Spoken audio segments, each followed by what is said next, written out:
On June 1st, there was a sexual assault in Arlington. We are not alone, but it has affected our community deeply.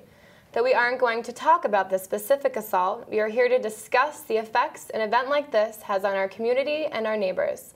To get more insight into these types of crimes, Police Chief Frederick is here. Hi, Chief. Thank you for joining me. Good afternoon. Thank you for having me. I would like to begin and just ask a little bit about what happened. Right.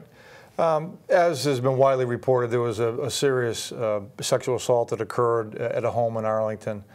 And a woman's home was invaded, and she was held hostage and sexually assaulted. Obviously a very serious crime in any community, and particularly concerning in Arlington. And that occurred on Sunday. And there's been a lot of community concern about what happened, and a lot of outspoken support for the victim, who's unknown to most in the community intentionally. Yeah, and how many sexual assaults, have occurred this year compared to, maybe 5 years ago? Right. Well, first of all, it's important to point out that this assault, and the facts as we know them, are extremely rare occurrences. They're extremely rare in Arlington, and they're extremely rare in Massachusetts and throughout the nation. So while we will do everything we can to support the victim of this crime and successfully prosecute it, it's important to point out that that crime, and actually this past year has been a challenging year for us. It's been a year that's been out of the ordinary. That really doesn't define the safety in our community. Our community is extremely safe. Crime is trending down, including sexual assaults, and so Arlington continues to be a safe and wonderful community. Right. So how many of these assaults that occur annually are usually committed by people who are actually on the sex offender registry?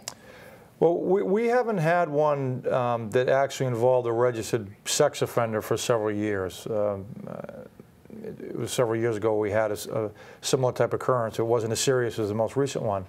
But in 2014, we've had 5 reported sexual assaults, and that's down from previous years. And overall, crime is down, and I think that trend is continuing.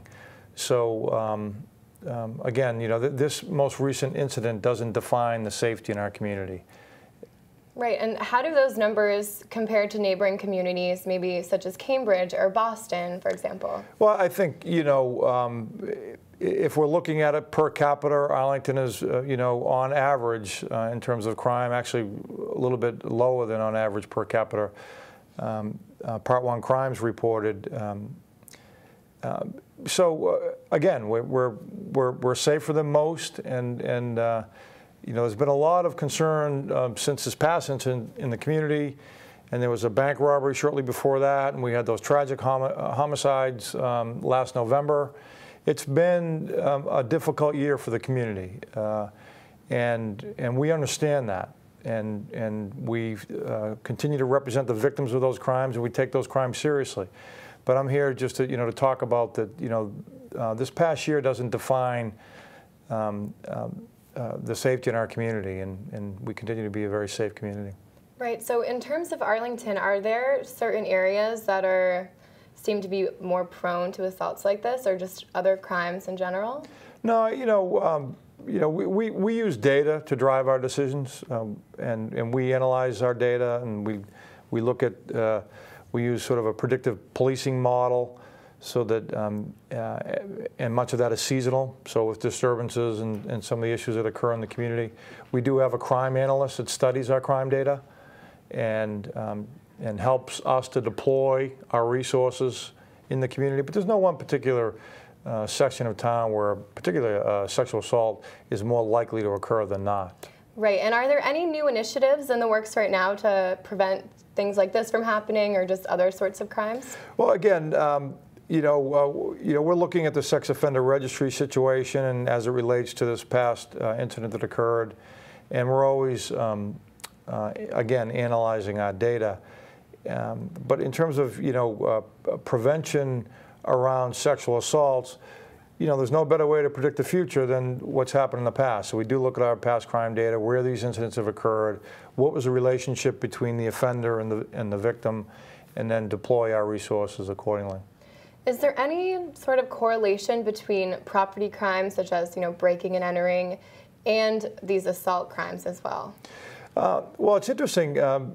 We're actually looking at a model known as DDAX, where we look at traffic crash data and traffic violations, and there's actually nationally there's a correlation where high traffic locations also tend to be high crime locations. So if you elevate your enforcement in those hotspots, it has a positive impact on crime overall, because our goal is to continue this trend, this downward trend of crimes in Arlington, and we are realizing some success.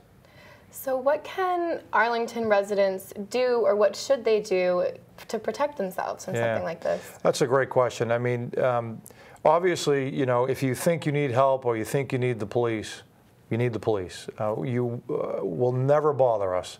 If somebody hears a strange noise or sees something suspicious in or around their neighborhood, we want to be called. A lot of folks say that they feel like they're bothering us, and nothing could be further from the truth. And all the common sense advice that we give folks around environmental design of their home and cutting shrubbery back from doors and keeping proper lighting, and really good old-fashioned good neighbors. Having good neighbors and knowledgeable neighbors who are looking after one another, that goes a long way for crime prevention. And I know a lot of folks have contacted me, as well as Town Manager Adam Chapdelaine, about what can be done for the victim of this most recent crime, and there's a lot of misinformation around that. We purposely have not released the address of that crime because the offender is in custody. Right. And to release the address could potentially identify the victim of this crime. And we don't want to do anything to compromise the privacy and the confidentiality of the victim of this crime. So a lot of folks have criticized us about that, but we'll continue to place the victim first and foremost in our efforts. Secondly, a lot of folks have talked about a community event in support of her and so forth. All well-intentioned.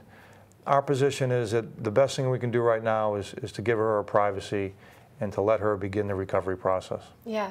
What are some lessons the department has learned over the past year from something like this, or even the incident that happened in November? Well, we're always learning, and we always do what we call critical incident debriefing. So we haven't debriefed this incident yet. We will sit down and debrief our handling of the call, our handling of the apprehension of the suspect, and our handling of the follow-up investigation. And from those debriefings, we're able to learn each time and grow as an organization and mature professionally. And so we'll do that. We did that with the Newland Road homicides. There's always room for improvement. Some of the issues surround communication, both internal communications and external communications. But by and large, we have a great team. And I think this apprehension of this most recent suspect occurred because we had officers who weren't complacent, who are highly trained, highly motivated, and were able to quickly, in a foot chase, track this suspect down and take him safely into custody without injury to him, right, and with minor injury to the police officers. That's great. So how does the Arlington Police Department sort of balance the needs of sex offenders who are on the registry versus the needs of the community at large? Right. We're probably unique in that area, in that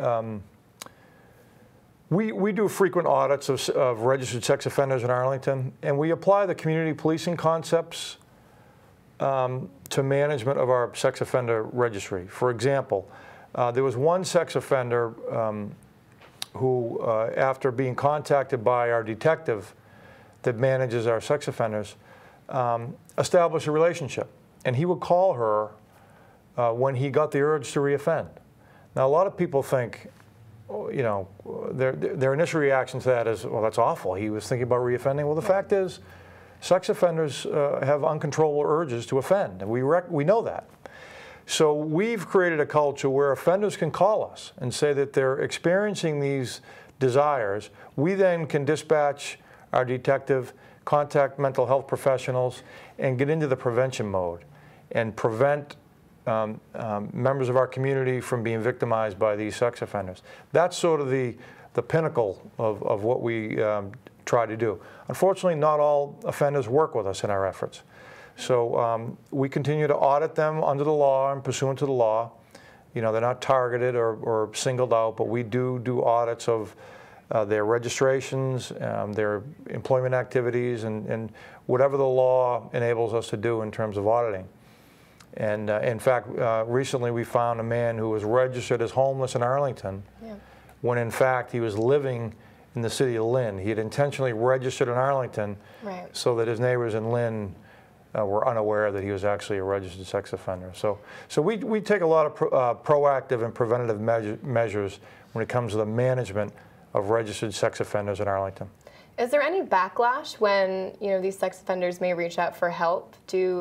I assume some people may take that the wrong way and don't think of it as a good thing. Yeah, I mean, you know, some are on probation and/or parole, and so the offenders worry about whether there's going to be any parole or probation violations, and that gets complex.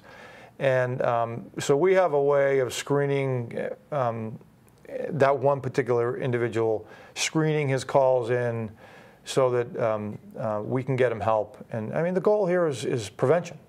It's, you know, and if all of those efforts and all the energy and resources spent by the town of Arlington and its police department prevents one sexual assault, it's worth every penny that we've expended. Is there anything else you'd like to cover to our viewers, people in the community who have questions? Is there anything we haven't gone over yet? I think, you know, I've had a lot of time to reflect in the past year with all the serious crime that we've had, and again, this year has been an outlier. We've had a lot of challenges. We've had an officer involved in a shooting with a bank robber. You know, I mentioned the Newland Road murders in this case, and many others. And I think as I reflect on all those incidents, the sense of community in Arlington is just overwhelming. I can't say enough about the community wanting to help the police and partner with the police department, which we need. We're only as good as the trust that the community places in us.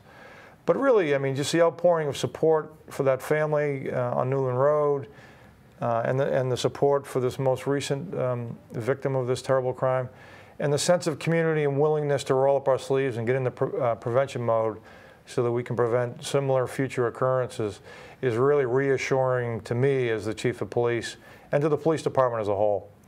But you know, the community should rest peacefully knowing that they have a highly trained and highly motivated group of professional police officers in Arlington.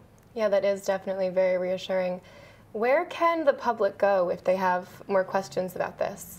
Well, you know, I welcome calls, and I get many calls and emails from members of the community. I always welcome that. We have a community services officer, Officer James Smith, who's available. He generally meets with neighborhoods and neighborhood groups. And every one of our Arlington police officers are trained as community policing officers. So any man or woman in uniform, please approach them, engage them. If you have a concern, let us know, and we're willing to work and implement our community policing and problem-solving policing strategies that we're trained in and well experienced in. Great. Well, thank you so much for coming and speaking with me. I think that the community will really benefit from this. Well, thank you, and thanks to the team at ACMi. Thank you so much. Okay. I'm Hannah Perlmutter with Arlington Public News.